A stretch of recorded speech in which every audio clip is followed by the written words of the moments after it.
ದೆಹಲಿ ಚುನಾವಣೆ ಕಾಂಗ್ರೆಸ್ನಲ್ಲೂ ಕೂಡ ಜಂಬ ಇದೆ, ಈಗೋಯಿಸಮ್ ಇದೆ, ಮತ್ತು ಈ ಆಪಲ್ಲೂ ಕೂಡ ಈಗೋಯಿಸಮ್ ಇದೆ.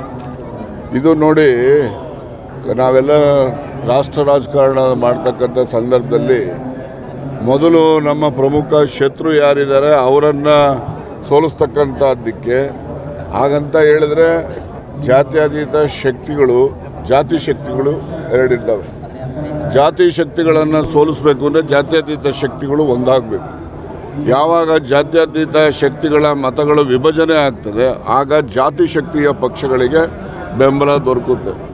ಕಳೆದ ಚುನಾವಣೆಗೂ ಈ ಚುನಾವಣೆಗೂ ಕೂಡ 2.5 ಲಕ್ಷ ಹೆಚ್ಚು ಮತದಾರರು ಕಾಂಗ್ರೆಸ್ ಪಕ್ಷಕ್ಕೆ ಬೆಂಬಲವನ್ನು ಕೊಟ್ಟಿದ್ದಾರೆ. ಎಲ್ಲೆಲ್ಲಿ ಆಪ್ ಸುಮಾರು 15 ಕ್ಷೇತ್ರಗಳಲ್ಲಿ ಸೋತಿರ್ತಕ್ಕಂಥದ್ದು ಕಾಂಗ್ರೆಸ್ ಅಭ್ಯರ್ಥಿಯ ಮತ ವಿಭಜನೆಯ ಫಲವಾಗಿ BJPಯವರು ಗೆದ್ದಿದ್ದಾರೆ ಹೊರತು ಅವರ ಸ್ವಂತ ಶಕ್ತಿ ಮೇಲೆ ಅವರೇನು ಗೆದ್ದಿಲ್ಲ.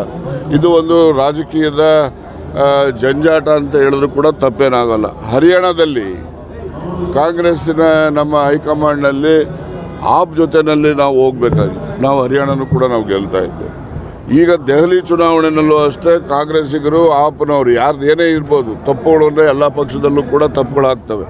ಆ ತಪ್ಪನ್ನೇ ಮುಂದಿಟ್ಕೊಂಡು ದ್ವೇಷ ಸಾಧಿಸ್ಕೊಂಡು ನಾವು ಯಾರು ಶತ್ರು ಇರ್ತಾರೆ ಶತ್ರುನ ಮತ್ತಷ್ಟು ಬಲಿಷ್ಠ ಮಾಡ್ತಕ್ಕಂಥ ರಾಜಕೀಯದ ತೀರ್ಮಾನಗಳು ಆಗಬಾರ್ದು. ಇದು ಆಗಿದೆ ದೆಹಲಿನಲ್ಲಿ, ಹರಿಯಾಣದಲ್ಲೂ ಹಿಂದೆ ಆಗಿದೆ, ಈಗಿನ ಚುನಾವಣೆಯಲ್ಲಿ ದೆಹಲಿನಲ್ಲೂ ಕೂಡ ಆಗಿದೆ.